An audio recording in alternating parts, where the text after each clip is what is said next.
ওকে, কেমন আছো বন্ধুরা? তো গাইজ, আমরা গতদিন ক্লাস 10-এর যে মাধ্যমিকের ব্যাচ 2027-এর আমরা সরল সূত্র আশা করেছিলাম। কোষে দেখি 2-এর 12 দাগের অঙ্ক পর্যন্ত হয়েছিল। তো আজ আমরা 13 দাগের যে অঙ্ক আছে সেখান থেকে সমাধানগুলো করব। ওকে, দেখো 13 দাগের অঙ্কটা বলা হয়েছে কোনো মূলধন একই বার্ষিক শতকরা সরল সুদের হারে 7 বছরের সুদে আসলে 7100 টাকা এবং 4 বছরের সুদে আসলে 6200 টাকা হলে মূলধন ও বার্ষিক শতকরা সরল সুদের হার নির্ণয় করে। ঠিক এরকম সেম একটা অঙ্ক আমি করে দিয়েছিলাম তোমাদের প্রয়োগে, ঠিক সেইভাবে আমি এই অঙ্কটা করাবো। দেখো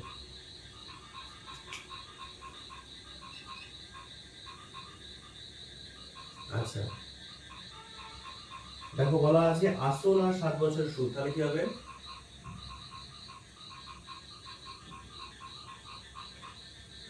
আসল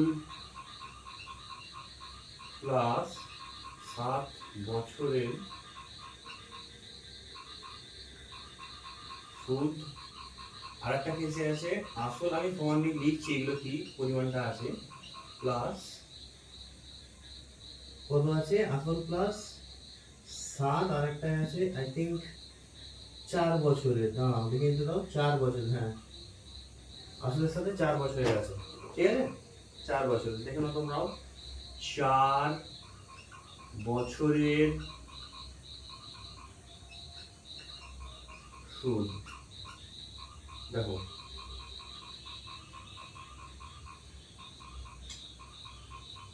আচ্ছা, আসলের সাথে 7 বছরের সুদ যেটা আছে এটা আছে 7100 টাকা, আর আসলে 4 বছর সুদে আসলে, তার মানে এটা যেটা দেওয়া আছে 6200 টাকা, 6200 টাকা।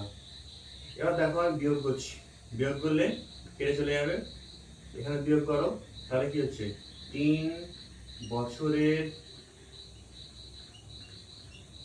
সুদ, এখানে বিয়োগ চিহ্ন হবে, কি হবে 900 টাকা। দেখো তাহলে 1 বছরের সুদ সমান 900/3 টাকা, ঠিক আছে। আচ্ছা এখানে দেখো আমি 4 বছরেরটা বের করে নিচ্ছি, তাহলে 4 বছরের সুদ ইকুয়ালস টু 900/3 ইন্টু 4 টাকা। এখানে কাটলাম 300, 300 আর 4-এ 1200 টাকা। আচ্ছা 4 বছরের সুদ, দেখো আসল প্লাস 4 বছরের সুদ 6200 টাকা। এখন প্রদত্ত আছে আসল প্লাস 4 বছরের সুদ, এটা কত দেওয়া আছে 6200 টাকা, ঠিক আছে। তাহলে বা আসল, দেখো 4 বছর সুদটা কত বেরিয়েছে, 4 বছর সুদটা বেরিয়েছে 1200 প্লাস 1200 ইকুয়ালস টু 6200 টাকা, বা এখানে না টাকাগুলো লিখো না, এখানে জাস্ট খালি এইগুলো লেখো, যেহেতু আমি এখানে একটা ইকুয়েশন মতো ডিল করছি, টাকাগুলো লিখো না। দেখো ওইখানটাতে আমরা লিখতে হবে, ওইখানে লিখবো না, এখানে আমার লেখার দরকার নেই, শেষে লিখে দেবো, জাস্ট এইভাবে লেখো এটা। আচ্ছা তাহলে দেখো আসলটা কত হচ্ছে,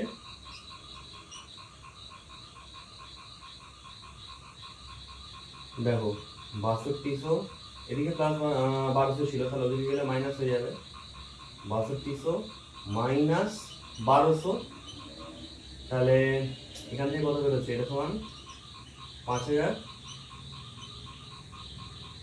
প্লাস সমান কত হলো?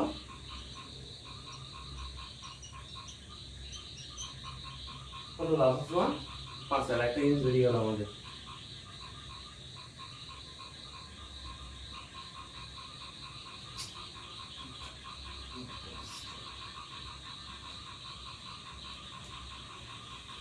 আচ্ছা একটু দাঁড়াও, রাস্তাটা কোন দিকে রয়ে গেছে।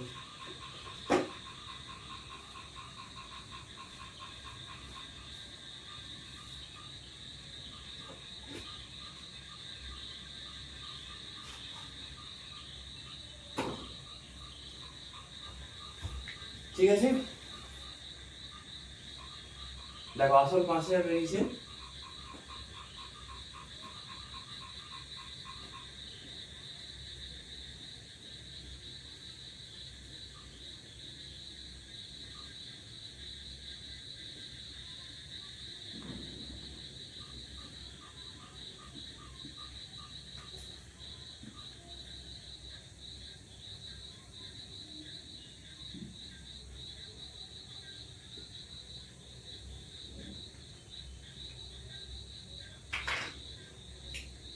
তাহলে দেখো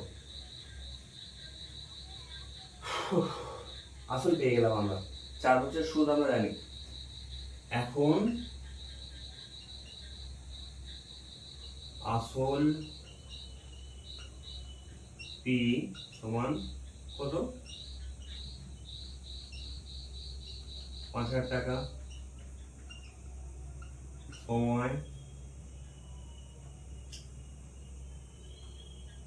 টি সমান, আচ্ছা সময়টা কত বলা আছে? 4 বছর, যে কোনো একটা, আমি 7 বছরটা ধরে করছি, যেহেতু 4 বছর ধরে ক্যালকুলেশনটা করেছি, 7 বছরটা ধরে করছি, 7 বছর। ঠিক আছে, আচ্ছা আমি তো 7 বছরের সুদটা, তাহলে আমাকে আবার 7 বছরের সুদ বের করতে হবে, কারণ আমাকে আর সুদের হারটা বের করতে বলেছে। ঠিক আছে, সুদের হারটা আমাকে বের করতে বলেছে, আমাকে সুদের হার, আচ্ছা 4 বছর ধরেই ক্যালকুলেশন করতে হবে, কেননা আমি এখানে 4 বছর ধরে ক্যালকুলেশনটা করেছি। আমার 4 বছরের সুদটা এসেছিল 300, 900/3 ইন্টু 4, তার মানে 1200 এসেছিল। তাহলে এখানে সুদের হার সমান 8%, ব্র্যাকেট লিখে দেবে ধরি।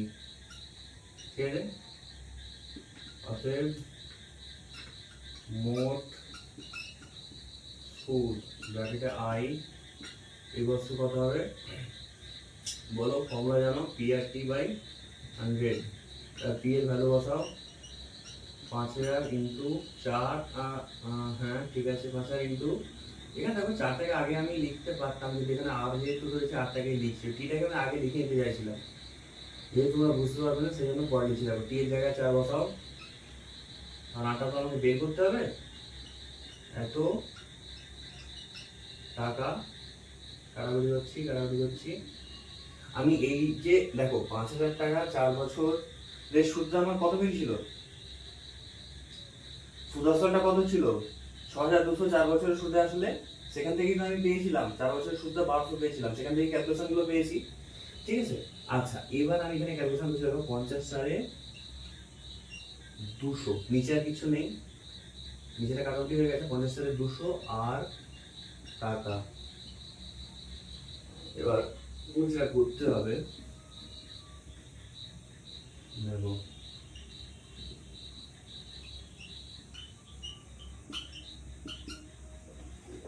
57 সালে 200 আর, এটা সমান কত বলো তো? 200 আর মানে হচ্ছে তোমার যেটা দেওয়া আছে, মোট সুদটা কত 4 বছরে? 1200। তার আমি উপরে ক্যালকুলেশন চলে আসছি, দেখো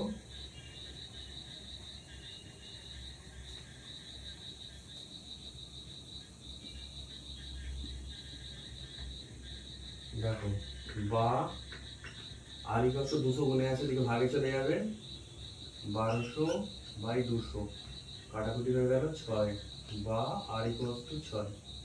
হ্যাঁ, তোমার কি জানতে চাওয়া হয়েছে? উত্তরে কি লিখবো আমরা? উত্তরে লিখবো নির্ণেয়। উত্তরে কি লিখবো? নির্ণেয় মূলধন। মূলধনটা কত? মূলধন মানেই আসল। ঠিক আছে, আমি তোমাদেরকে একদম ক্লাসের এই যে সরল সুদ কথা একদম ফার্স্ট ক্লাসটাতে চলে যাও। এখানে আমি প্রাথমিক ধারণা এবং কিছু বেসিক কনসেপ্ট এবং ফর্মুলাগুলো সম্বন্ধে আলোচনা করেছিলাম। সেই ক্লাসটাতে চলে যাও, সেখানে আমি মূলধন আসল একই জিনিস বলে দিয়েছিলাম। এই মূলধন শব্দটা, এই যে মূলধন টার্মটা আছে, মূলধন টার্মটা না অংশীদারি কারবার বলে একটা চ্যাপ্টার আছে, সেখানে সেই অংশীদারি কারবার অধ্যায়টিতে এই মূলধন শব্দটি বারবার ব্যবহার আমরা দেখতে পাবো। এখানে দিয়েছে জেনে রাখো, মূলধন মানেও যা, এটা মানে আসল, সেম সেম। ঠিক আছে, নির্ণেয় মূলধন। আচ্ছা, হলো এরকম ভাবে আমি বোঝানোর জন্য এরকম ভাবে এন সার্কেল করলাম, গোল করলাম, এরকম অ্যারো চিহ্ন দিয়ে রাখলাম তোমাদের বোঝানোর সুবিধার্থে। ঠিক আছে, তোমরা ডাইরেক্ট লিখবে নির্ণেয় মূলধন 5,000 টাকা ও বার্ষিক শতকরা সরল সুদের হার। ও বার্ষিক, আমি এখানে শতকরা কথা লিখবো না, কারণ পার্সেন্টেজ দিচ্ছি যেহেতু শতকরা কথা লেগে যাবে না। বার্ষিক সরল সুদের হার 6%। চলো দেখো, আমাদের 4 টাকার অঙ্ক হয়ে গেল।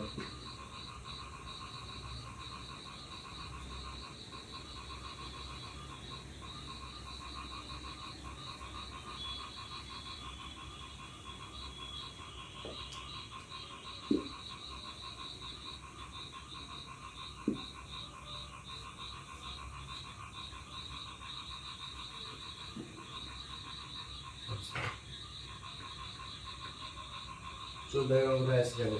14 দাগের অঙ্কে বলা হয়েছে যে একই সময়ে অমল রায় ব্যাংকে এবং পশুপতি ঘোষ পোস্ট অফিসে 2,000 টাকা করে জমা রাখেন।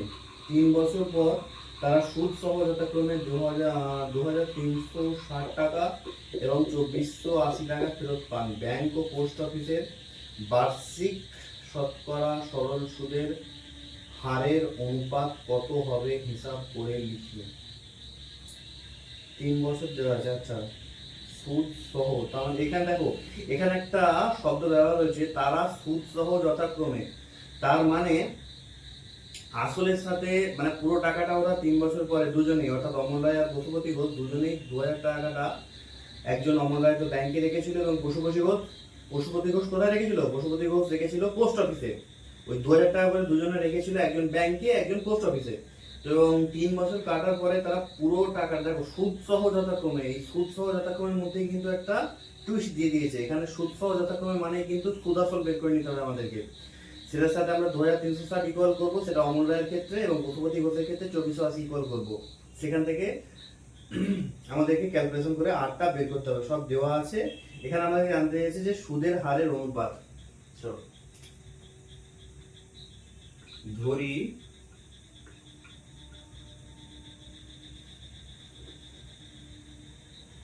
ব্যাংকে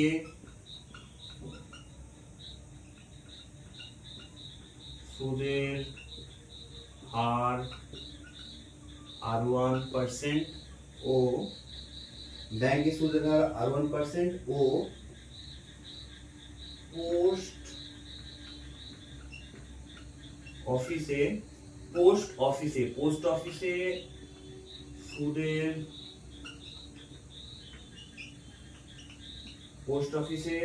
সুদের হার এটা হচ্ছে R2%।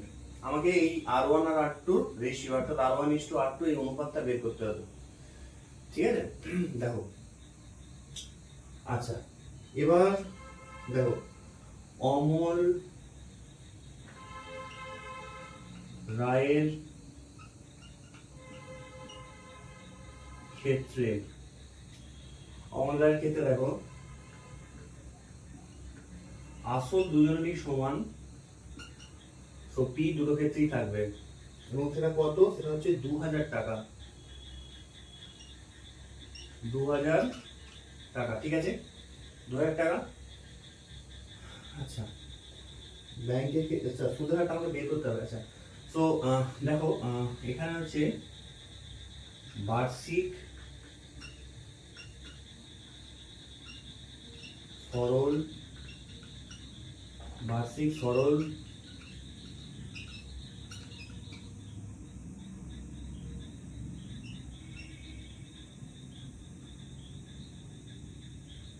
সুদের হার ইকুয়ালস টু R1%। বার্ষিক সরল সুদের হার ইকুয়ালস টু R1%। সময়, দেখো দুজনের ক্ষেত্রেই সময়টাও সেম, 3 বছর পর তারা সুদ সহ তুলে নিচ্ছে, তাহলে সময় টি ইকুয়ালস টু 3 বছর, ঠিক আছে। আচ্ছা, অতএব মোট সুদ ব্র্যাকেটে I1 equals to P R1 T by 100 হলো।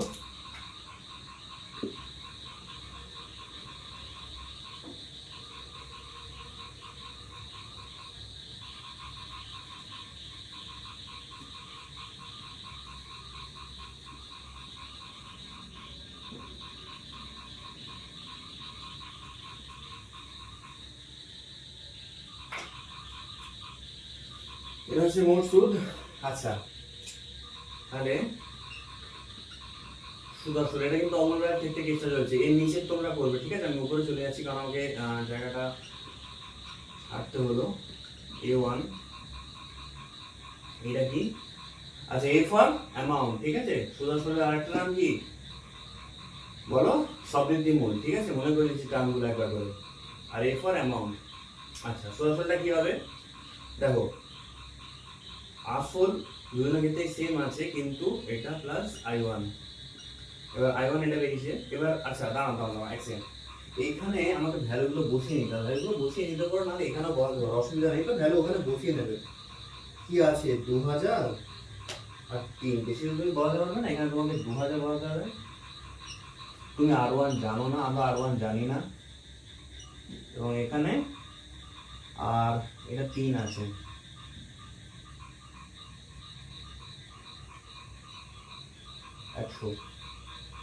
আচ্ছা, এখানে সুদ আসলটা লেখার আগে আমি একটুখানি মুছছি।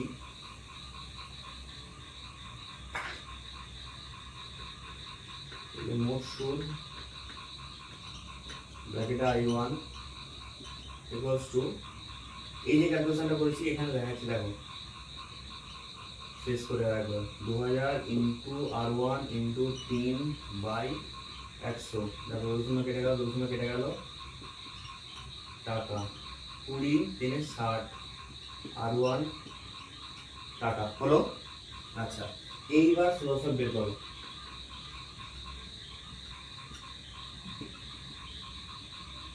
সুদ আসল A1 equals to P plus I1।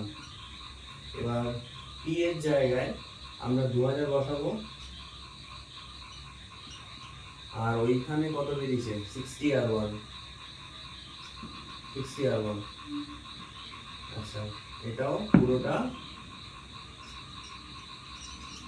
টাকা।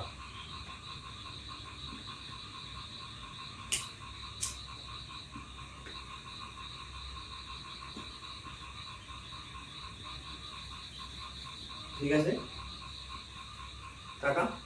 এবার দেখো তো, এইবার এই যে জিনিসটা আছে, এই জিনিসটা আছে 2000 প্লাস 60 R1 টাকা, এইটা ইকুয়ালস টু কত জানো? প্রশ্ন বলে দেওয়া আছে।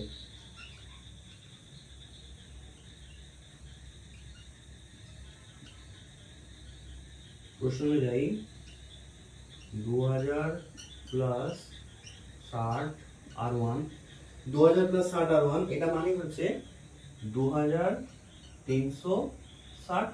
2360 বলেছিল যে তারা সুদ সহ যথাক্রমে 2307। আমি অমল রায়ের ক্ষেত্রে এই কেসটা করছি, মানে অমল রায়ের ব্যাংকের কেসটা করছি।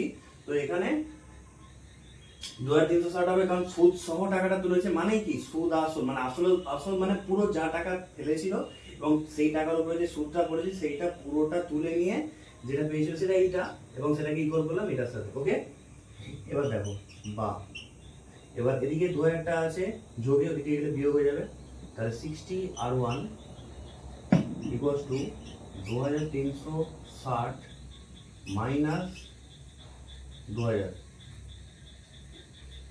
আচ্ছা,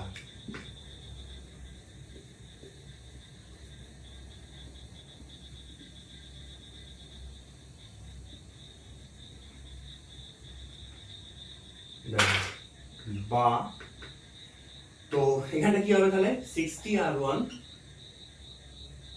R1 ইকুয়ালস টু এখানে হচ্ছে 360 বা R1 ইকুয়ালস টু 360 বাই 60 বা R1 ইকুয়ালস টু 6 কাটলো এটা ঠিক আছে 6 একটা বেরোলো। আচ্ছা, অতএব ব্যাংকে সুদের হার 6%, এটা ব্যাংকের ক্ষেত্রে হলো। আচ্ছা, এবার দেখো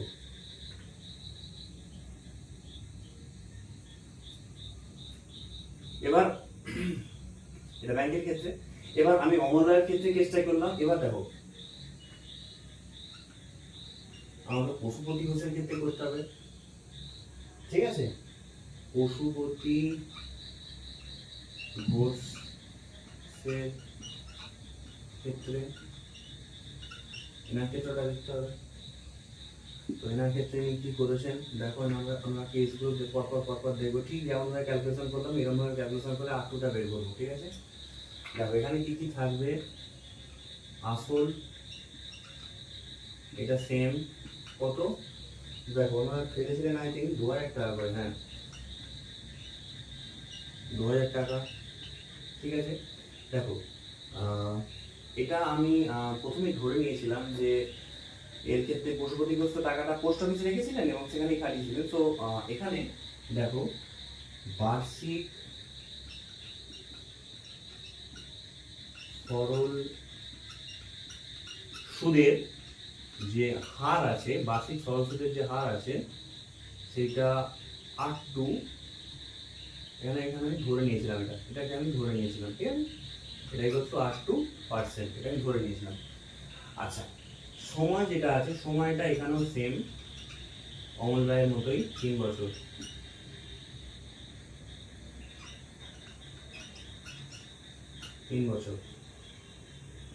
অতএব মোট সুদ ব্র্যাকেটে I2, এটা কি হবে দেখো P/R2 T বাই 100। আচ্ছা, এটাকে আমরা ক্যালকুলেশন করবো। আচ্ছা, এখানে আমি R1টা একটু লিখে রাখছি মাথায় আমার সুবিধার জন্য, কারণ যখন রেশিওটা করবো তখন আমাকে ক্যালকুলেশনটা করতে হবে, মানে আবার ভুলে গেলে অসুবিধা হয়ে যাবে। আচ্ছা দেখো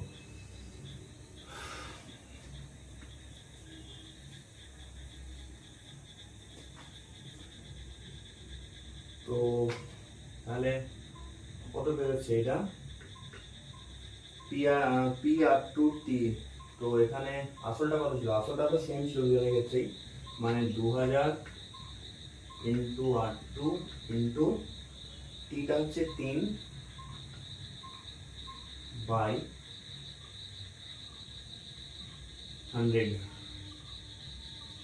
এখানেও কেটে চলে যাবে, তাহলে এটা হবে সেম তো আসছে 60R2 টাকা, এখানেও টাকা, ঠিক আছে? এইবার দেখো সুদ আসল, এখানে খালি এক্ষেত্রে লিখে দেবে, এক্ষেত্রে সুদ আসল একটু হয়ে যাবে, আলাদা হয়ে যাবে, খুব স্বাভাবিক, কারণ এখানে তুমি মানে ওখানে R1 ছিল আর এখানে R2 আছে এবং এই যে রেট অফ ইন্টারেস্টটা দুটো কিন্তু ডিফারেন্ট, ঠিক আছে? ওই জন্য ওরা অনুপাতটা জানতে চেয়েছে, যদি সেম হতো তাহলে অনুপাত জানতে চাইতো না, তাহলে 1:1 হয়ে যেত। ওকে, কারণ R1 ইকুয়ালস যদি R2 হতো তাহলে 1:1, তাই না? ডিফারেন্ট আছে বলেই ওরা জানতে চেয়েছে রেশিওটা। তাহলে সূত্রটা কি হবে, সরাসরি আমরা কি জানি বলো, P প্লাস I2 এবার পিটা কত? পিটা তো দুজনের ক্ষেত্রেই 2000। 2000। আর I2 এর যে ক্যালকুলেশন আমি এখানে করলাম, এটা বসিয়ে দাও মানটা 60 আর 2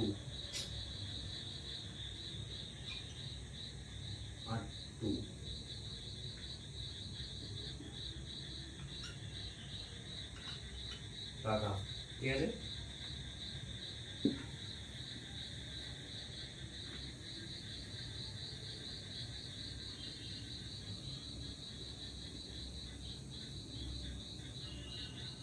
আচ্ছা, এইবার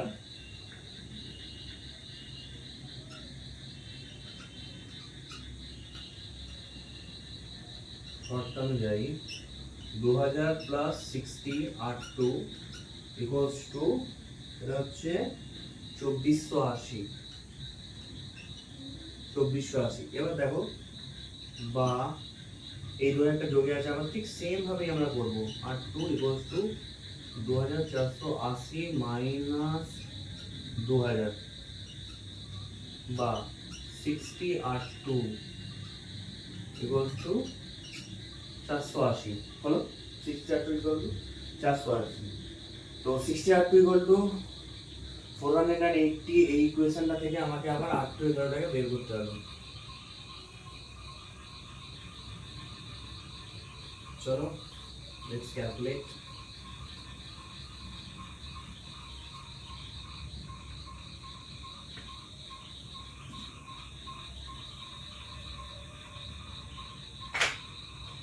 তো বা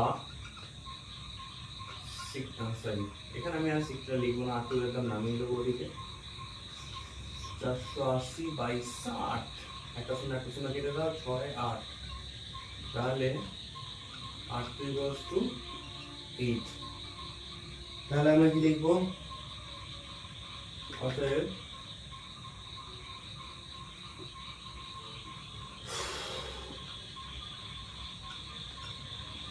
পোস্ট অফিসের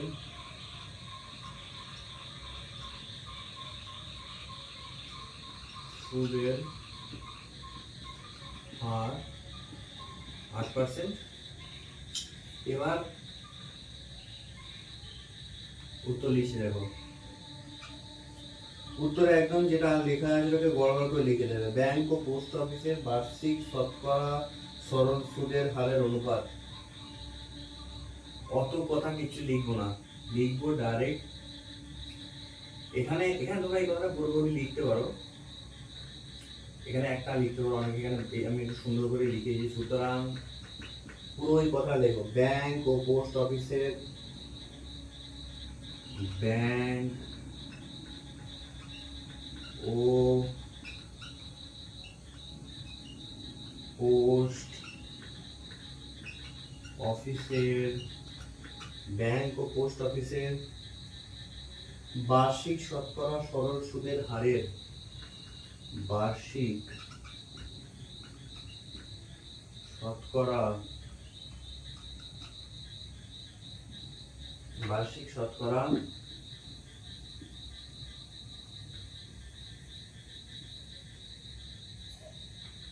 সরল সুদের হারের অনুপাত সমান কি হবে? R1 is to R2। এবার আমার R1 আর R2 মানটা বসিয়ে দাও। দেখো, ব্যাংকের ক্ষেত্রে ছিল 6%, মানে 6:8। এটা মানে কি 6/8, কাটাকুটি করলে কত হয়? 3 4, তাহলে ইকুয়াল টু 3/4। তাহলে এখানে কি আসবে? 3:4। এইটা হয়ে যাবে উত্তর, 3:4 হয়ে গেল।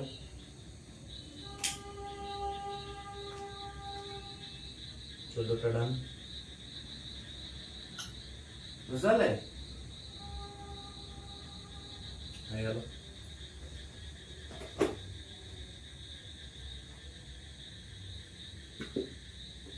এবার আমরা 15 নম্বরটায় চলে আসবো। দেখো মুছছি।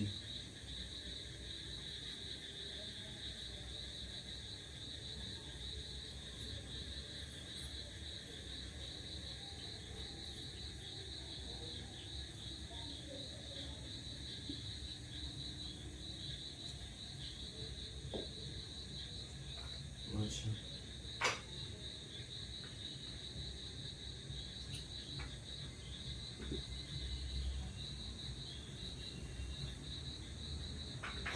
দেখো,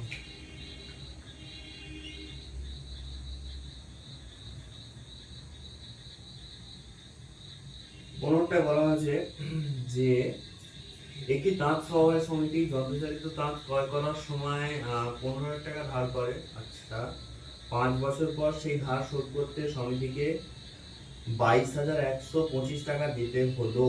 আচ্ছা, মানে ধার করেছিল এবং যে টাকাটা দিতে হয়েছে তার মধ্যে আসল তো ঢুকে আছেই, অর্থাৎ 15,000 টাকা আসল এখানে, আর তার সাথে একটা অ্যামাউন্ট অফ সুদও ঢুকে আছে। বার্ষিক শতকরা সরল সুদের হার নির্ণয় করি। এখানে আসল ব্র্যাকেটে পি, এটা ইকুয়ালস টু 15,000 টাকা। 15,000 টাকা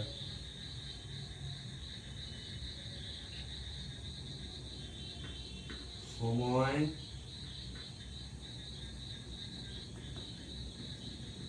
সময় সময় সময় সময় সময়টা কত আছে? সময়টা হচ্ছে টি, এটা বলা আছে 5 বছর। 5 বছর, ঠিক আছে। আচ্ছা, এবার এখানে আরেকটা জিনিস আছে, সেটা হচ্ছে আমরা এটা ধরে নেব বার্ষিক সরল, এটাই জানতে চেয়েছে, সুদের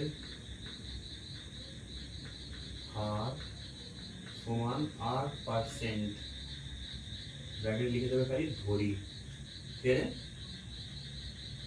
অতএব মোট সুদ, মোট সুদটা তাহলে কি হবে? মোট সুদটা ক্যালকুলেশন করতে হবে আমাকে। দেখো আই ইকুয়ালস টু, আমরা একই formula, P R T by 100, এই একটা ফর্মুলা বাইরে কোনো ফর্মুলাই নেই। দেখো আচ্ছা, এবার আই ইকুয়ালস টু, এটা পি এর মান কত? 15,000, ঠিক আছে। আটটা আমরা জানা নেই, দেখে লিখে রাখবে এইভাবে। টি কত? 5 দাও, নিচে 100 আছে টাকা। এবার এই 0 0 কাটলো, এই 0 এই 0 কাটলো, 15 5 75। এবার দেখো এখানে একটা 0 আছে, তাহলে 750 আর টাকা হলো, এটা আমার বেরোলো। এইবার আমি এখানে তো মোট সুদটা বলা আছে, এখানে কিন্তু আমাকে সুদ আসলটা বের করতে হবে, ঠিক আছে। সুদ আসল অর্থাৎ অ্যামাউন্টটা বের করতে হবে। নিচ্ছি, দেখো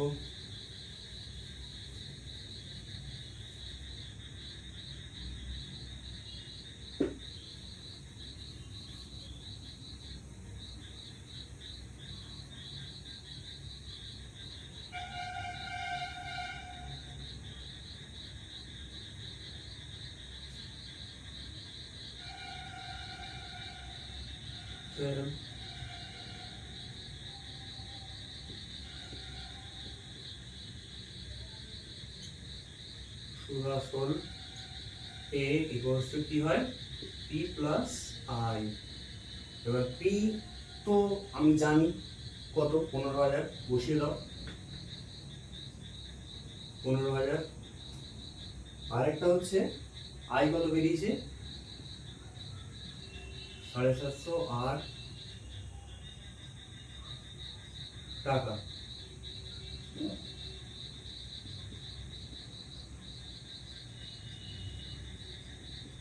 শতানুসারে 15,000 প্লাস 750 আর সমান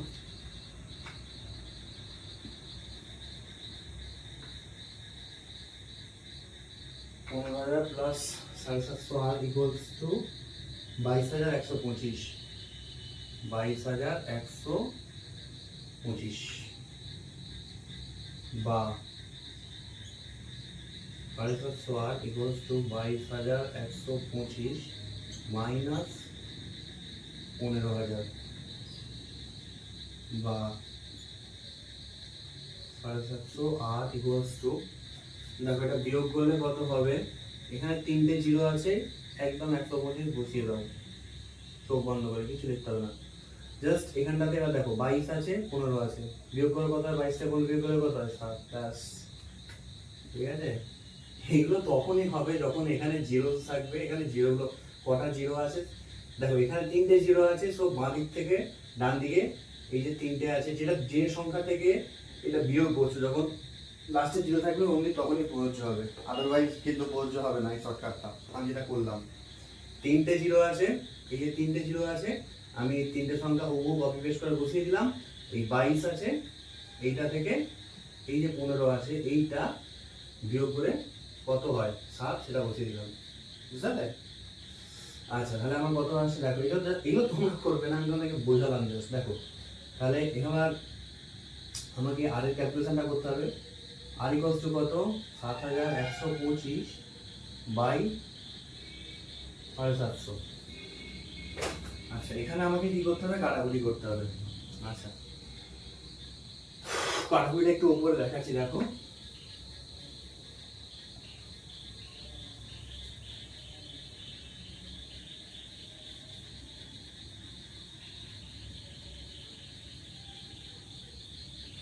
দেখো, এই যে আর হয়েছিল আমাদের, বা আর ইকুয়ালস টু আমাদের এসছে এইটা, মানে 7,125 বাই এসছে 750, তাই তো? এই লাইনটাকে আমি অ্যাকচুয়ালি, তোমরা দ্বিতীয়বার লিখবে না, আমি জাস্ট এখানে নিচে ক্যালকুলেশনটা করা যায় না বলে ঝুঁকতে হবে না, সেই জন্য উপরে করছি, দেখো অনেকটা ঝুঁকতে হবে বলে। তো 5 দিয়ে কাটো, খুব স্বাভাবিক, এটা 25 দিয়েও ডাইরেক্ট কাটা যায়, কিন্তু আমি বড় সংখ্যা দিয়ে কাটছি না, সিম্পলিফাই ভাবে কেজি রাখো। তো 5 দিয়ে কাটে খুব স্বাভাবিক, 5 15 75 শূন্য, এখানটা 5 1 5 2 1 5 4 20 1 2 5 2 10 2 5 5 5 25, আবার এখানে কাটছি 5 3 150, আর এখানে দেখো 5 2 10 4 5 2 10, এখানে 5 2 10 কেটেছি, 4 অবশিষ্ট আছে, আর এখানে দুইটা নামবে, তাহলে 5 8 40, আবার 2 অবশিষ্ট আছে 5, তাহলে 5 5 25, দেখো। আচ্ছা, এইখানে দেখো আমি একটা 3 দিয়ে কাটছি, 3 10, আর এখানে 3 দিয়ে কাটলে হয় 3 9 27, 3 5 15, বা আর ইকুয়ালস টু 9.5, কারণ 95 বাই 10 করলে কত হবে, 9.5 হবে।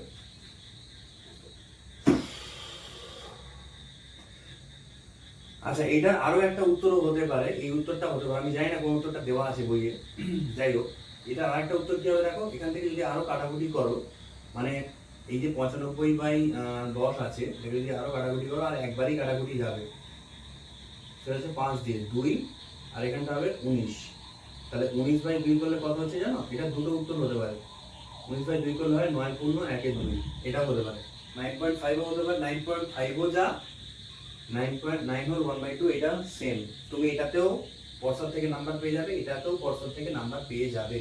তাহলে উত্তর আমরা কি লিখবো, উত্তর আমরা লিখবো যে ব্যাংকের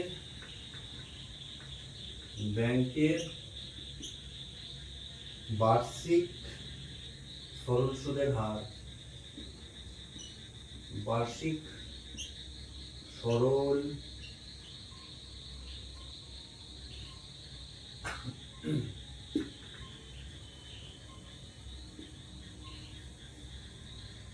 ব্যাংকের বার্ষিক সরল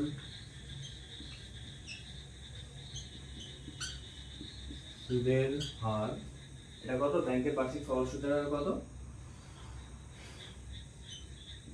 9.5%, এটাও হতে পারে। আবার যদি দেখো বই উত্তর এটা দেওয়া আছে তাহলে এটাও উত্তর হতে পারে 9.2%, দুটো অ্যান্সারই হবে। ঠিক আছে, যেটা তোমাদের বই দেওয়া আছে একটু মিলিয়ে নিও। আচ্ছা দেখো ক্যালকুলেশনটা একটু দেখে নাও, আমি পরের অঙ্কটা পড়ছি। দেখো বলছে আসলাম চাচা কর্মক্ষেত্র থেকে অবসর নেওয়ার সময় 1 লক্ষ টাকা পেলেন। ওই টাকার কিছুটা ব্যাংকে ও বাকিটা পোস্ট অফিসে জমা রাখেন এবং প্রতি বছর সুদ বাবদ মোট 5,400 টাকা পান। ব্যাংকের ও পোস্ট অফিসের বার্ষিক সরল সুদের হার যদি যথাক্রমে 5% ও 6% হয়, তবে তিনি কোথায় কত টাকা জমা রেখেছিলেন হিসাব করি। আচ্ছা ফাইন, তার মানে দুটো পার্টে উনি টাকাটাকে ভেঙেছেন, একটা ব্যাংকে রেখেছেন, একটা পোস্ট অফিসে রেখেছেন। সলভেশন একটা দেওয়া আছে, ওনার অ্যামাউন্ট অফ মানিটা মানে আসলটা জানতে চাওয়া হচ্ছে, কোন মানে ব্যাংকে কত রেখেছিলেন এবং পোস্ট অফিসে কত রেখেছিলেন সেটা আমাকে ধরে নিতে হবে। আচ্ছা ওকে ফাইন, তাহলে আমাদের প্রসিডিওরটা হবে ধরি তিনি ব্যাংকে কি টাকা এবং দেখো অবসর নেওয়ার সময় মোট টোটাল পেয়েছিল 1 লাখ, যদি ব্যাংকে পি টাকা রেখে দেয় তাহলে বাঁচে কত, 1 লাখ মাইনাস পি, ওটা পোস্ট অফিসে রেখেছে, তাহলে ব্যাংকের ক্ষেত্রে আসল হবে পি টাকা আর পোস্ট অফিসের ক্ষেত্রে আসল হবে 1 লাখ মাইনাস পি। ঠিক আছে, এবং একটা জিনিস খেয়াল করো, আমরা এখানে 1 বছরের সুদ বের করব, জাস্ট 1 বছরের সুদ। ঠিক আছে, দুটো ক্ষেত্রেই, তাহলেই আমার কাজ হয়ে যাবে। এবং সেটা প্রথম মানে ব্যাংকের ক্ষেত্রে তুমি যখন করবে 1 বছরের সুদ বের করবে, সেটাকে মানে না এখানে প্রতি বছর সুদ বাবদ মোট এত টাকা পান, প্রতি বছর সুদ বাবদ মোট। আচ্ছা এখানে একটা টুইস্ট দিয়েছে অঙ্কটা, দেখো বলা আছে প্রতি বছর সুদ বাবদ মোট মানে দুটো ক্ষেত্র থেকে টাকাটা আসছে। ফাইন, ওকে ফাইন, আগে যেটা ধরতে হবে আমাকে সেভাবে করে ফেলি।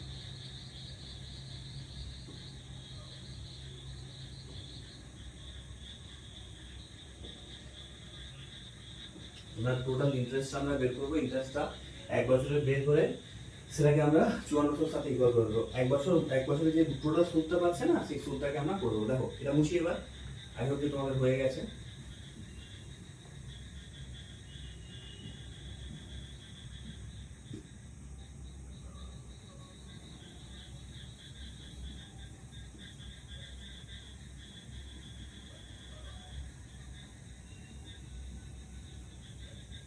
দেখো এইখানে এবার যেটা করতে হবে আমাদেরকে, কিভাবে করবো আমরা, দেখো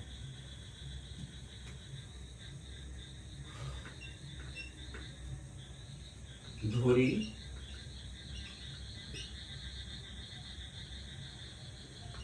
আসলাম চাচা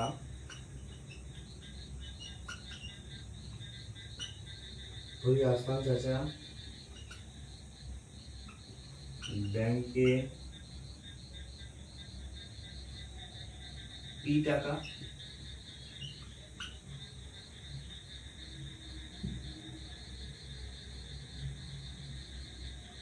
পি টাকা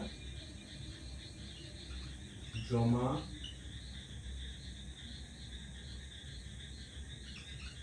রাখেন। অতএব তিনি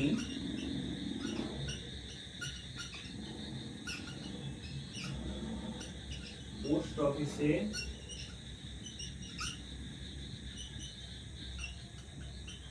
জমা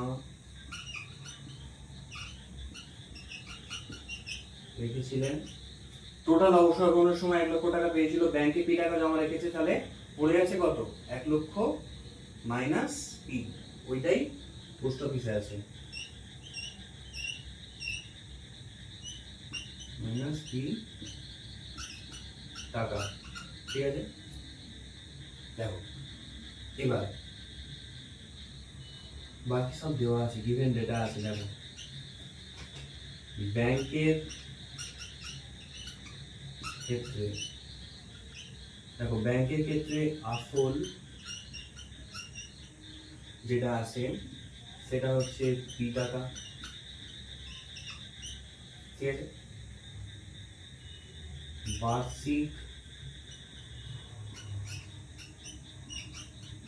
বার্ষিক সরল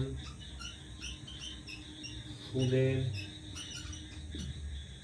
যে হার R1, এটা কত আছে? ব্যাংকের ক্ষেত্রে কত আছে? ব্যাংকের ক্ষেত্রে আছে 5%, ব্যাংকের ক্ষেত্রে আছে 5%, 5%। আচ্ছা, আর তো আমার তেমন কিছু করা নেই, আসল হয়ে গেছে, এটা হয়ে গেছে। আচ্ছা, এখানে সময়টা কিন্তু 1 বছর, কারণ প্রতি বছর বলা আছে মোট সুদ বাবদ উনি পাচ্ছেন 5400 টাকা। সময় t ইকুয়ালস টু 1 বছর হলো।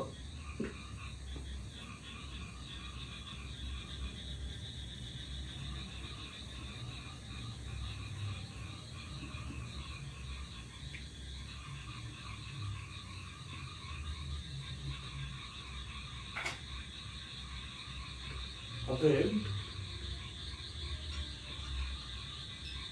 মোট সুদ I1, এটা কত হবে? এটা ব্যাংকের ক্ষেত্রে করছি আমি এখন, ঠিক আছে? আচ্ছা, ব্যাংকের ক্ষেত্রে মোট সুদটা হবে, আমার তো পিটা জানা নেই, তো পি এখন আমি জাস্ট দেখো R1 হবে এখানে একটা, কারণ এটা চেঞ্জ আছে, টিটা সেম আছে, বাই 100। এবার ভ্যালুগুলো বসাও, পি আমার জানা নেই, ঠিক আছে? পিটা আমাকে বের করতে হবে। R1 বলা আছে 5, টিটা 1 বাই 100 টাকা, ঠিক আছে?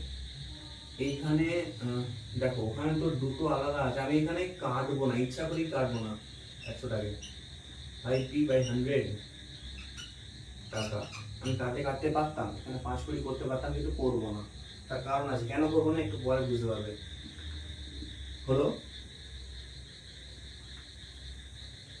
তাহলে একটা আমার এলো, I1 আমার এসছে 5p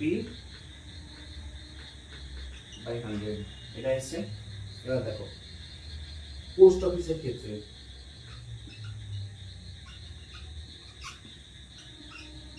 পোস্ট অফিসের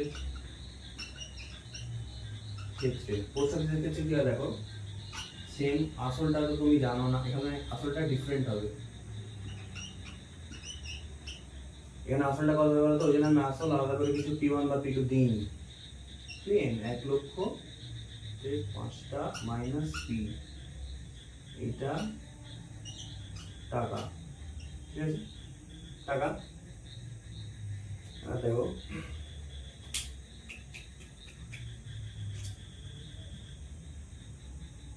বার্ষিক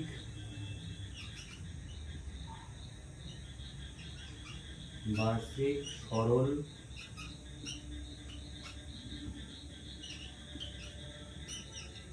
সুদের হার, এখানটা কিন্তু চেঞ্জ হয়েছে। দেখো একটায় 5% দিয়েছিল, এবং পোস্ট অফিসের ক্ষেত্রে কিন্তু ওটা 6%, 6%, ঠিক আছে? সময়টা এখানে ফিক্সড আছে, সময়টা দুটো ক্ষেত্রেই ফিক্সড, খালি আসলটা আলাদা আর সুদের হারটা আলাদা। সময়টা ওই জন্য আমি এখানে টি লিখবো, টি ইকুয়ালস টু 1 বছর, ঠিক আছে? এর উপর দিক থেকে একটু মোছো, তোমরা করো, আমাকে বুঝতে হবে। আচ্ছা দেখো,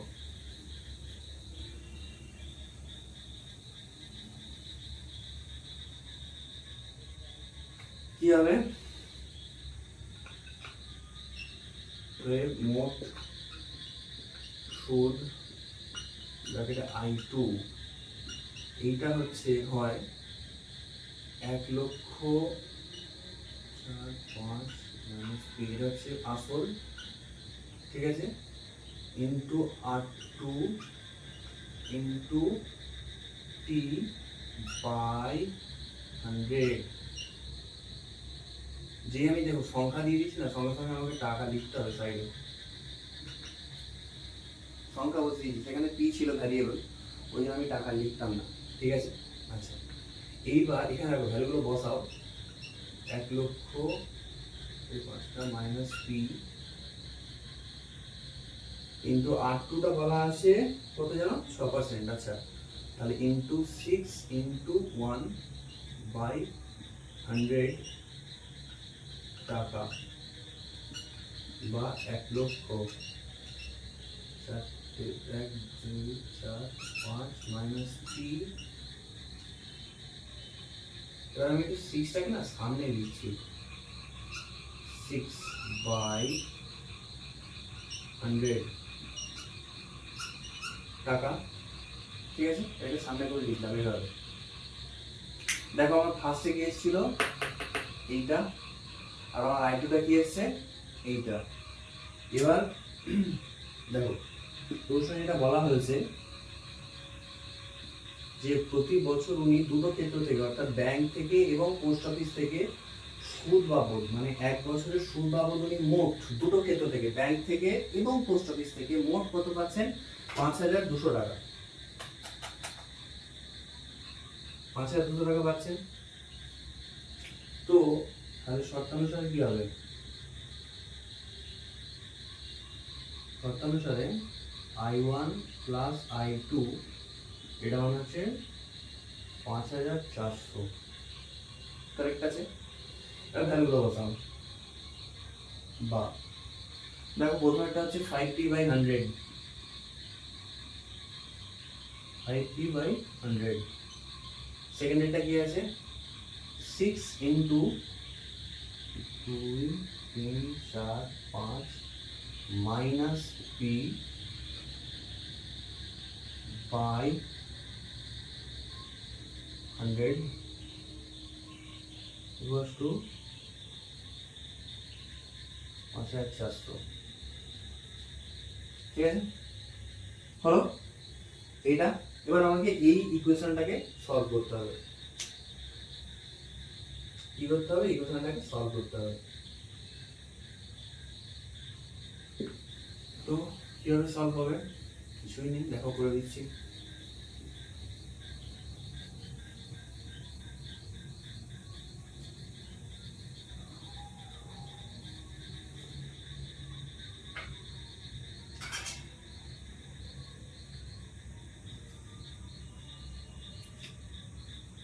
বা দেখো আমি কেন 100টাকে নিচে রেখেছিলাম বুঝতে পেরেছো? কাটাকুটি কেন করিনি? কাটাকুটি করলে ঝামেলা হয়ে যেত। দেখো এখানেও 100 আছে, এখানেও নিচে হরে 100 আছে, এরও হরে 100 আছে, তাহলে লসাগু কত আসবে? 100। ওদিকে আছে আমার 5,400। 5,400 আমি বাটাকে একটু চেপে লিখছি এদিকে। আচ্ছা, এদিকে আমার আছে 5p প্লাস, এবার 6 দিয়ে এটাকে গুণ করতে হবে ভেতরে, তাহলে হবে 6 লক্ষ 3টে 4টে 5টা মাইনাস 6p। ঠিক আছে, বা এবার দেখো 5p মাইনাস 6p এটা করলে কত হয়? তাহলে 6 লক্ষ 2টো 4টে 5টা মাইনাস p। এবার 100টাকে দিয়ে ওদিকে গুণ করো।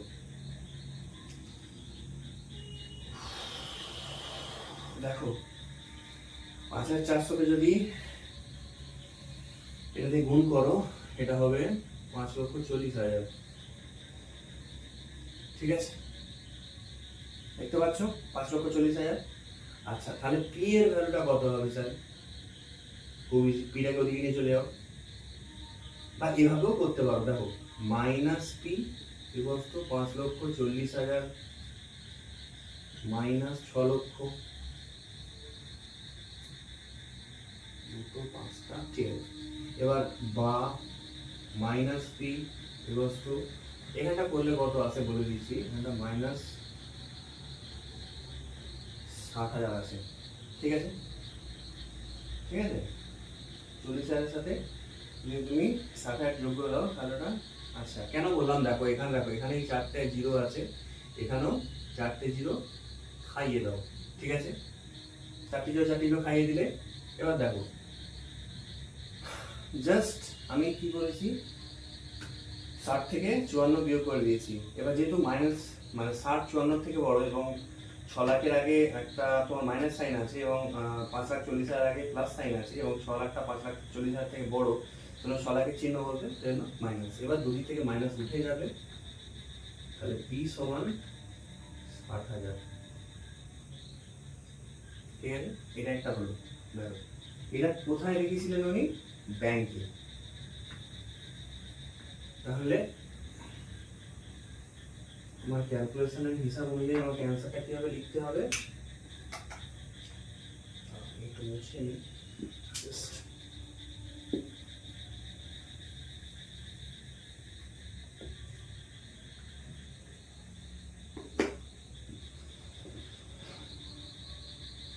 আচ্ছা দেখো, আমার ক্যালকুলেশন অনুযায়ী আমাকে কি করতে হবে তাহলে,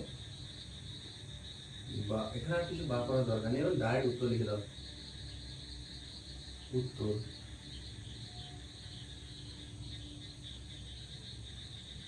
তিনি ব্যাংকে ব্যাংকে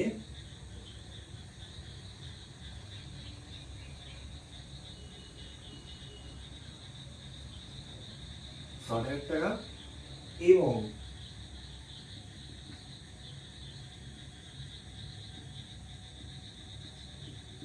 পোস্ট অফিসে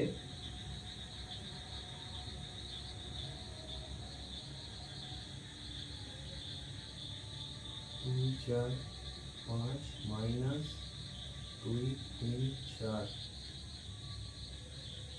টাকা, অর্থাৎ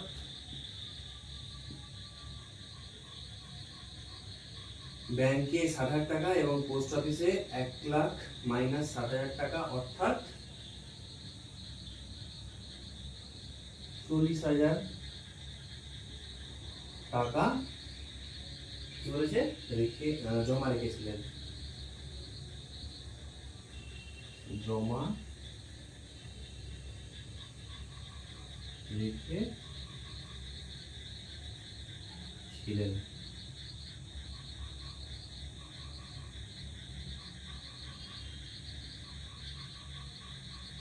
ঠিক আছে, জমা রেখেছিলেন।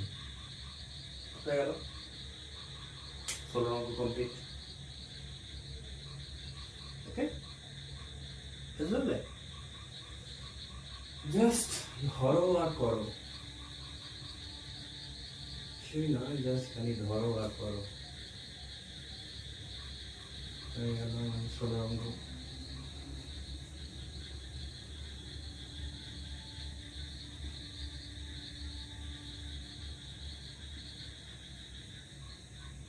আচ্ছা, নেক্সটে আমরা যাওয়ার আগে নেক্সট অঙ্কটা যেটা আছে সেটাও এই ধরনেরই অঙ্ক, একটু ধরো, একটু মানে টাইপিক্যাল, একই টাইপ, একটু আলাদা। তো এখানে কি বলা হচ্ছে দেখো,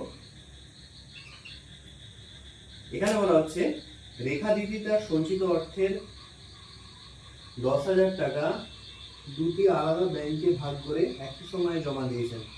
আচ্ছা, এখানে টাইমটা ফিক্সড আছে, মানে টাইমটা একই আছে, টিটা দুটো ক্ষেত্রেই সেম হবে, মানে দুটো আলাদা ব্যাংক, প্রথম ব্যাংক দ্বিতীয় ব্যাংক, দুটো ক্ষেত্রে টাইমটা সেম আছে। বলছে একটি ব্যাংকের বার্ষিক সরল সুদের হার 6% এবং অন্য ব্যাংকটির বার্ষিক সরল সুদের হার 7%। 2 বছর পর যদি তিনি সুদ বাবদ মোট 1280 টাকা পান, তাহলে তিনি কোন ব্যাংকে কত টাকা জমা দিয়েছিলেন হিসাব করে লিখি। আচ্ছা, একই সময় জমা দিয়েছে, এখানে একটা মেইন করে রাখো, মানে ধরো রেখা দিদি ফার্স্ট আমি ধরে নিয়েছি যে রেখা দিদি সাপোজ একই সময় বলতে এখানে কি বুঝিয়েছে দেখো, ব্যাপারটা হচ্ছে একই সময় বলতে যেদিনে উনি প্রথম ব্যাংকে গেছেন সেই একই দিনে কিন্তু উনি দ্বিতীয় ব্যাংকে টাকাটা জমা রেখেছেন। তো আমরা করে নেবো এখানে একটা জিনিস, মোট অ্যামাউন্টটা কত, সঞ্চিত অর্থ ওনার 10,000। 16 আর 17 অঙ্কটা পুরো কপি পেস্ট আছে, একদম সেম সেম। দেখো ধরি রেখা দিদি তার সঞ্চিত অর্থ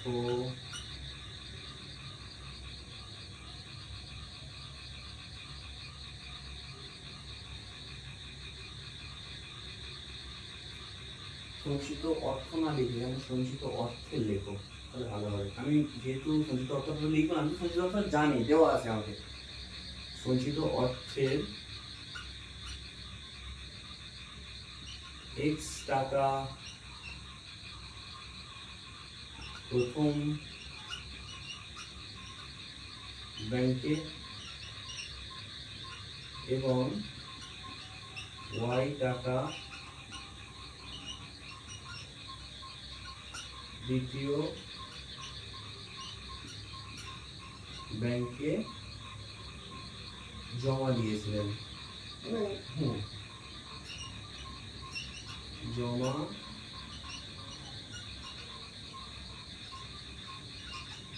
দিয়েছিলেন, ঠিক আছে। তাহলে প্রথম ব্যাংকের ক্ষেত্রে আসলটা x টাকা হয়ে যাবে, আর দ্বিতীয় ব্যাংকের ক্ষেত্রে আসলটা। এবার দেখো এখানে আমি ওয়াইটা ধরলাম, বাট ওয়াইটা ধরে লাভ নেই, তুমি তো সঞ্চিত অর্থটা জানো, আলাদা করে ধরার দরকার নেই। এখানটাতে এবংটাকে একটু কাটো, সঞ্চিত অর্থটা তো 10,000, তাহলে ওটা একবারে হয়ে যাবে। ওয়াই হলে আবার আলাদা করে একটা ক্যালকুলেশন করতে হবে।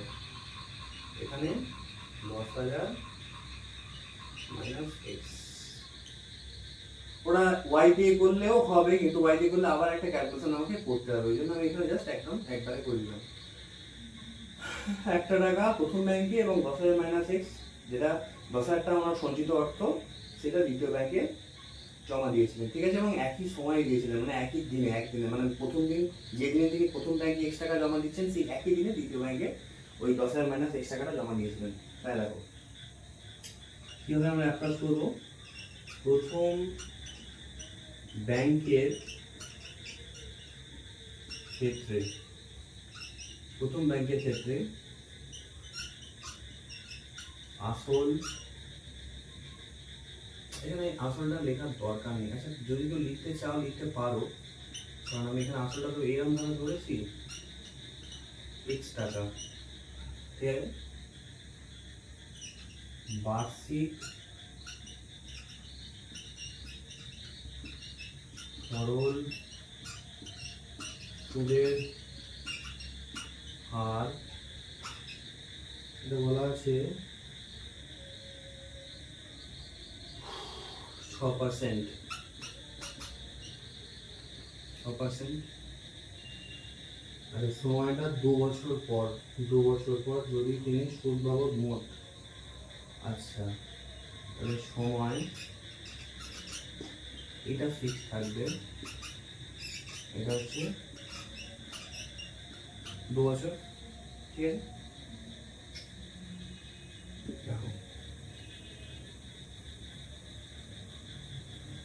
তখন ভান্নাড় সে ক্যালকুলেশন করতে হবে, ঠিক আছে। ভান্নাড় ক্যালকুলেশন যাকে বলে, এটা একটু মুছে দিলাম, এটা ষোলো অঙ্কটা ক্ষেত্রে আমার ছিল, মুছে দিলাম, কাজে লাগবে না। আচ্ছা দেখো তাহলে কি হবে, এখানে মোট সুদ I1 ইকুয়ালস টু কি P1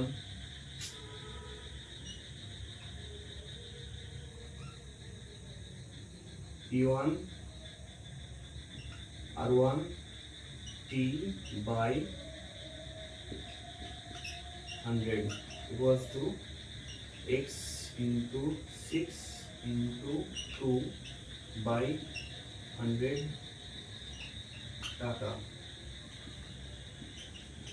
12x by 100 টাকা, ঠিক আছে। আমি এখানে আমাকে লিখে রাখতে হবে, কি করার নেই, আমাকে এখানেও লিখে রাখতে হবে 12x by 100, এটা I1 বেরিয়েছে টাকা। স্টাইলিশ টাকাটা দেখে একটু নিজেরা কেউ লিখতে যাবে না। আচ্ছা এটা I1 বেরোলো। আচ্ছা দেখো এবার আমি কিছু করবো না, এখানে জাস্ট খালি কয়েকটা জায়গায় চেঞ্জ করবো, এইখানটা মুছবো, কারণ কিছু কিছু জায়গা আমাকে চেঞ্জ করতে হবে ছোট ছোট করে, কয়েকটা জায়গা আমি মুছবো, সব জায়গাটা আমি মুছবো না, এই জায়গাটা আমাকে মুছতে হবে, ঠিক আছে। এই জায়গাটা আমরা মুছলাম, কারণ আমি দ্বিতীয় ব্যাংকের ক্ষেত্রে কাজটা করতে যাচ্ছি। এইখানটা আমাকে মুছতে হবে, এইখানটা আমাকে মুছতে হবে, এই জায়গাগুলো মুছতে হবে, ঠিক আছে। আচ্ছা দেখো প্রথম ব্যাংকের ক্ষেত্রে এটা বেরিয়েছে, দ্বিতীয় ব্যাংকের ক্ষেত্রে ওনার তো মোট সঞ্চিত অর্থ ছিল 10,000, ঠিক আছে। তাহলে এখানে এটা হয়ে যাবে P2,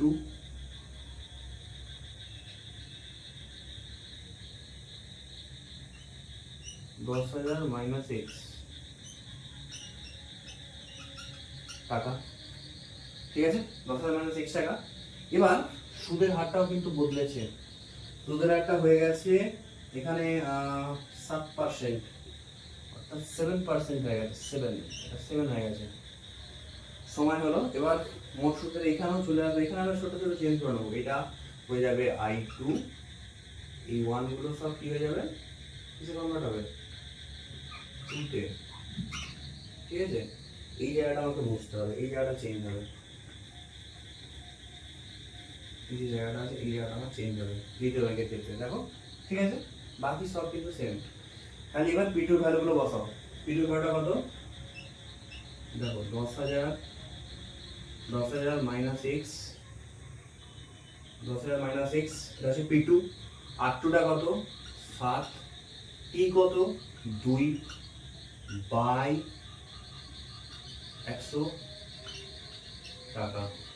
ওকে, এইবার দেখো, এবার এটাকে ক্যালকুলেশন করলে কত হচ্ছে, 14 টাকা আগে নিয়ে আসছি। ঠিক আছে, 7 দিয়ে গুণ করলে কত হয়, 14, সেটা আমি ফ্রন্টে রাখছি, কিন্তু 10,000,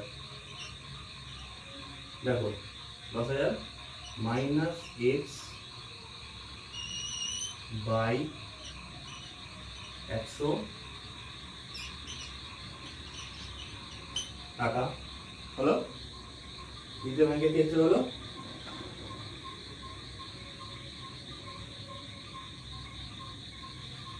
ঠিক আছে, দেখো এবার উনি বলা, এবার কোশ্চেন যেটা বলা আছে যে I1 আর I2 সামটা সেটা কত হবে, বলা আছে যে 1280, মানে এই দুটোর যে যোগফল হবে এইটা আর এইটা, সেটা হবে 1280। সেটাই আমি শর্ট আনসারে করবো। দেখো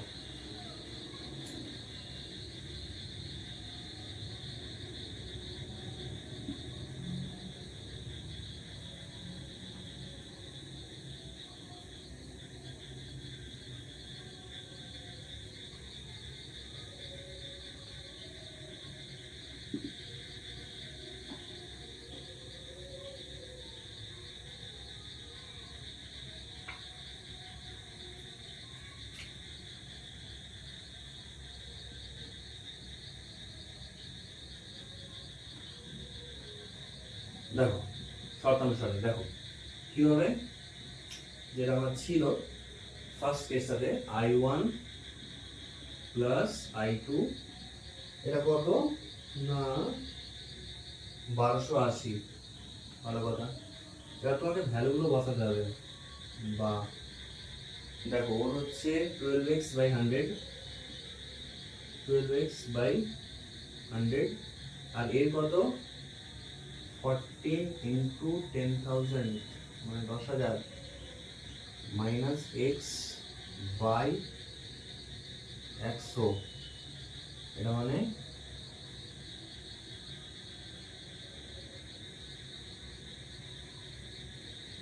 1280। তো এটাকে ক্যালকুলেশন করবো। দেখো ডাস্টার পড়লে শব্দ হয় একদম দাম করে ধুম করে। আচ্ছা, এটা আর লেখার কোনো দরকার নেই, এটা কাজ শেষ, তো একে মিটিয়ে দেওয়া, নাম নিশান মিটিয়ে দেওয়া। আর নাম নিশান মিটিয়ে দেওয়া মানে তোমরা প্র্যাকটিসের নাম নিশান মিটিয়ে দিও না, জানো, প্র্যাকটিসটা কিন্তু করতে থাকবে। ডেইলি প্রবলেম আমি ডেইলি যখন করাচ্ছি, সেটা ডেইলি বেসিসে প্র্যাকটিস করো, এবং তুলসী প্রকাশনীর বইটা যত শীঘ্র সম্ভব তোমরা বাজার থেকে তুলে নিতে পারবে, এবং উদাহরণ মালাগুলো প্র্যাকটিস করে অনুসরণের যেখানে যেখানে অসুবিধা ফেস করছো আমাকে কমেন্ট বক্সে জানাও। দেখো এটা হচ্ছে কন্ডিশন। এবার বা, আচ্ছা বাটাকে দিয়ে চেপে লিখলে আর দরকার নেই, হয়ে যাবে।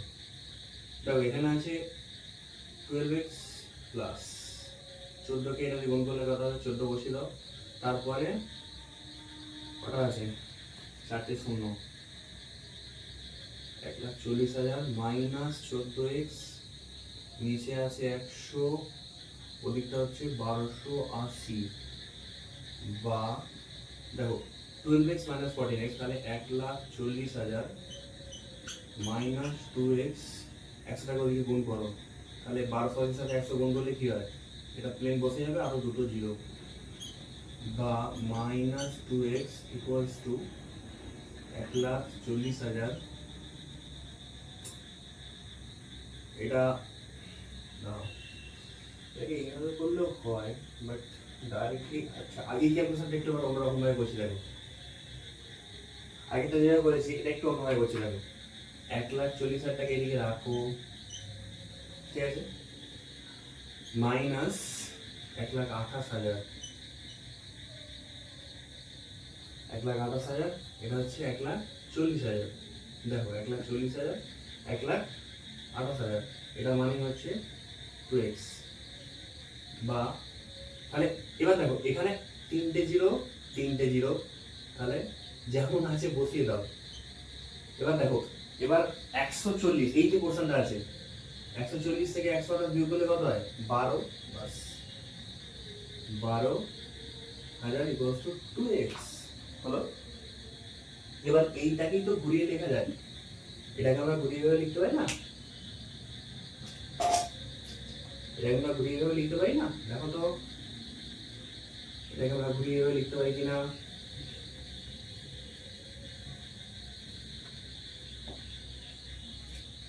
বা 2x ইকুয়ালস টু 12,000, ঠিক আছে। বা আচ্ছা যদি সাইড চেঞ্জও করো বা চিহ্ন অদল বদলও করো একই ব্যাপার হবে কিন্তু, -2x ইকুয়াল টু -12,000, ঠিক আছে। তাহলে x ইকুয়াল টু কি হবে? -12,000 বাই -2, এটা 2 2 কাটবে, মাইনাসে মাইনাসে কেটে যাবে, এটা হবে 6,000 বা x ইকুয়াল টু 6,000, ঠিক আছে। দেখো ক্যালকুলেটরটা একটু দেখো।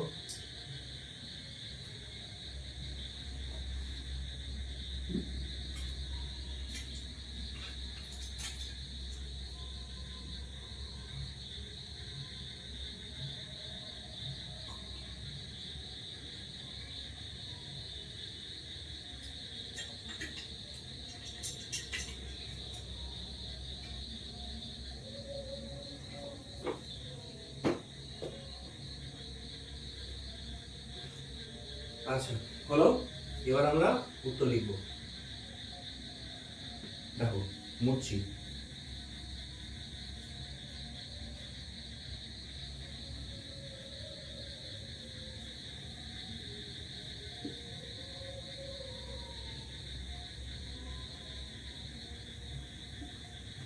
উত্তরে কি লিখবো? উত্তরে লিখবো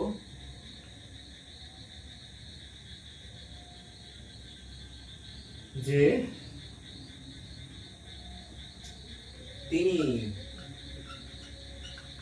প্রথম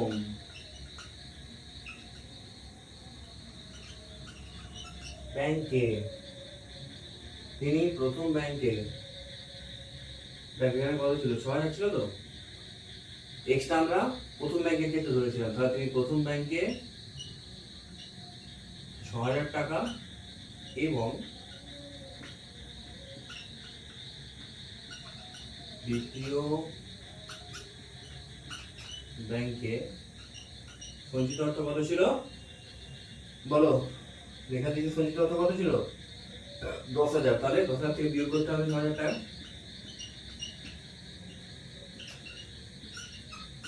অর্থাৎ 4,000 টাকা রেখে ছিলেন, হলো? হ্যাঁ এই তো বুঝতে পারলে কত ইজি যাবে।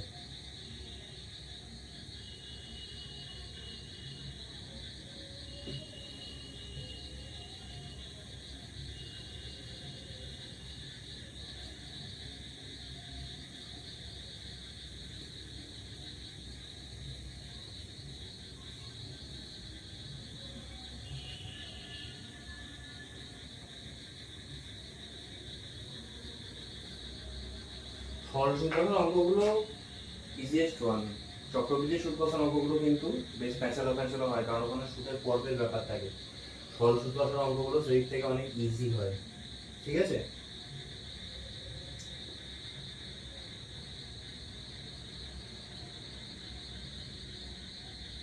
আচ্ছা আজকের মতো ক্লাস এখানেই শেষ।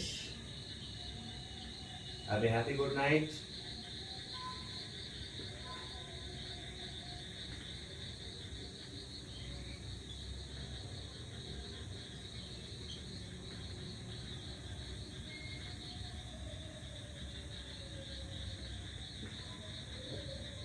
अच्छा, जाते जाते कुछ बात तो हम कहते जाएंगे। मैथ से हमारा इतना लगाव जो है, तो হিন্দিতে বলছি না, বাংলাতেই বলছি, বাঙালি আফটার অল। সো যেটা বলার, লাইভ ক্লাসে আমি যতগুলো করাচ্ছি, যেগুলো করাচ্ছি বা যেগুলো করিয়ে এসেছি, আলোচনা করে এসেছি, আমি এখনও রেফারেন্স বইয়ে যাইনি, টেক্সট বইয়েই করাচ্ছি। টেক্সট বই শেষ করিয়ে আমি দুটো দুটো করে চ্যাপ্টার হবে, অর্থাৎ আমার যখন এই সরল সূত্র কথাটা শেষ হবে তখন আমি যে ক্লাসে আমি বইগুলো সম্বন্ধে রিভিউ করেছি, অর্থাৎ যে তিনটে বই আমি দেখিয়েছি, ওই তিনটে বইয়ের বাছাই অঙ্ক, ভালো অঙ্ক যেগুলো মাধ্যমিকে আসছে, ঠিক আছে, বা আসার সম্ভাবনা আছে, সেই ধরনের অঙ্কগুলো কিন্তু আমি করাতে থাকবো বেছে বেছে। এবং সেগুলো কিন্তু তোমাদের টেক্সট বইয়ের অঙ্কের মতোই দেখতে, কিন্তু তার ক্যালকুলেশন বা ক্যালকুলেশনের যে মেথড বা মেথোডোলজিটা আছে, সেই মেথোডোলজিগুলো একটু আলাদা। So to be very frank, তোমাদের কাছে একটাই রিকোয়েস্ট, তোমরা সবাই প্রত্যহ প্র্যাকটিসটা রাখো এবং একটা দিনে একটা রুটিন বানিয়ে নাও, এবং সেই রুটিন বানিয়ে সেই রুটিন মাফিক পড়াশোনা করো। এবং ম্যাথসের প্র্যাকটিসের জন্য পার ডে 1.5 থেকে 2 ঘন্টা টাইম রাখো, নতুন অঙ্কের জন্য 1 ঘন্টা রাখো, এবং পুরনো অঙ্কের জন্য 2 ঘন্টা টাইম রাখো। এবং এই 2 ঘন্টাটাকে তোমরা কীভাবে ভাগ করবে, আগে টেক্সট বইটা শেষ করবে, এবং অবশ্যই আমি বলবো টেক্সট বইয়ের ভেতরেও কিন্তু অনেক খুঁটিনাটি জিনিস আছে যেগুলো আমি আমার ক্লাসে ডিসকাস করে দিই, ঠিক আছে। যেমন এর সরল সূত্রটা শেষ হয়ে গেলে আমি রেফারেন্স বইগুলো ডিসকাস করে নেবো, কারণ এই দুটো দুটো করে চ্যাপ্টার শেষ হবে এবং আমি রেফারেন্স বইগুলো থেকে অঙ্ক অলরেডি বাঁচতে শুরু করে দিয়েছি, ঠিক আছে, যেগুলো দেখিয়েছি। তুলসী প্রকাশনী বইটাই আমার মেন টার্গেট থাকবে, পাশাপাশি আরও যে দুটো বই দেখিয়েছি, সম্পূর্ণ মাধ্যমিক গণিত এবং ওই যে মিত্র আর বিদ্যুৎ ঠাকুরতা বইটা, অর্থাৎ নবম দশম গণিত যেটা। এবং ওই যে আরও আমি যে দুটো বইয়ের নাম বলেছিলাম, কেশবচন্দ্র নাগ এবং অমল কুমার ভৌমিক, সেই দুটো বই আমি তোমাদেরকে দেখাবো, একটু সাসপেন্স রাখছি, আমার কাছে আছে, এখন ওটি থেকে আনতে হবে। তো ব্যাপারটা হচ্ছে যে প্র্যাকটিসটা চালিয়ে যাও। প্র্যাকটিসটা যদি তোমাদের টেক্সট বইয়ের প্র্যাকটিসটা স্মুথ থাকে, তাহলে যখন রেফারেন্স বইগুলো আমি করাবো একটু ফাস্ট, ঠিক আছে। আমি পিডিএফ আকারে হয়তো তোমাদেরকে পোস্ট করে দিলাম, পিডিএফ আকারে, এবং একটা কোশ্চেনের বাঞ্চ পোস্ট করে দিলাম পিডিএফ আকারে আমার পোস্টে। তো সেই প্রবলেমগুলো আমি ধরে ধরে সমাধান করে দেবো, ঠিক আছে। তো তোমরা সেই একটু পোস্টগুলোর দিকে খেয়াল রাখবে, এবং যাদের ভিডিওটা ভালো লেগেছে একটা প্লিজ লাইক দিয়ে রাখো। তোমাদের একটা লাইক আমাকে পরবর্তী ভিডিওগুলো বানাতে খুব ইন্সপায়ার করে, এবং সব থেকে বড় কথা হচ্ছে অনুপ্রেরণা যোগায় অনেকটাই পরবর্তী ভিডিও। তোমাদের একটা ছোট্ট লাইক এবং বন্ধু মহলে বেশি বেশি করে ভিডিওটা শেয়ার করো, এবং পরবর্তী ভিডিও কাল আবার আসবে, এবং সেটার জন্য একটু ওয়েট করো। আমি সেখানে আশা করছি সরল সূত্র কথা শেষ করে দিতে পারবো, আই হোপ সো। বাট যদি নাও হয়, আমি তোমাদেরকে কথা দিচ্ছি সোমবারের মধ্যে সরল সূত্র কথা শেষ করে দেবো, আমরা রেফারেন্স বইয়ে ঢুকে যাব। এবং যেটা আছে আরেকটা জিনিস বলার, সেটা হচ্ছে সাবস্ক্রাইব বাটনে যাও, দেখো আমার চ্যানেলের নাম যেটা আছে ম্যাথ উইজ, সেই সাবস্ক্রাইব বাটনে যাও। সাবস্ক্রাইব বাটনে যে চ্যানেলের নাম হচ্ছে ম্যাথ উইজ। যারা আমার চ্যানেলটা জানো না, চ্যানেলের নাম হচ্ছে ম্যাথ উইজ, এটা আমার চ্যানেলের নাম, ওকে। করি আমি, আমার অন্য আরেকটা চ্যানেল আছে, কিন্তু সেটা 11-12 জন্য এবং ইংলিশ মিডিয়ামের জন্য, ঠিক আছে। যাদের প্রয়োজন মনে হয় তারা আমরা সেই চ্যানেল, তারা আমাকে সেই চ্যানেলের লিঙ্ক আমি এখন দেবো না, কারণ তোমরা ওটা ইংলিশ মিডিয়াম, ওদের সিবিএসসি এবং আইসিএসসি কারিকুলাম পুরোপুরি তোমাদের থেকে আলাদা, ওদের প্যাটার্নটাও আলাদা। তো তবুও যাদের জানার ইচ্ছা আছে, আমার চ্যানেলের লিঙ্ক এখন দেবো না, আরও একটু এগিয়ে যাক তারপর দেবো, কারণ ওই ব্যাচ এখনো স্টার্ট হয়নি অনলাইনে। ইংলিশ মিডিয়ামের ব্যাচ এখনো স্টার্ট হয়নি, 1 এপ্রিল থেকে স্টার্ট হবে। তো যা বলার ছিল, সাবস্ক্রাইব বাটনে একটা প্রেস করে রাখো পরের ভিডিও আসার জন্য। তো আজকের মতো শুভরাত্রি, টাটা, ভালো থাকো, এবং প্র্যাকটিসটা চালিয়ে যাও। প্র্যাকটিসটা কিন্তু most, practice makes a man perfect, okay. চলো।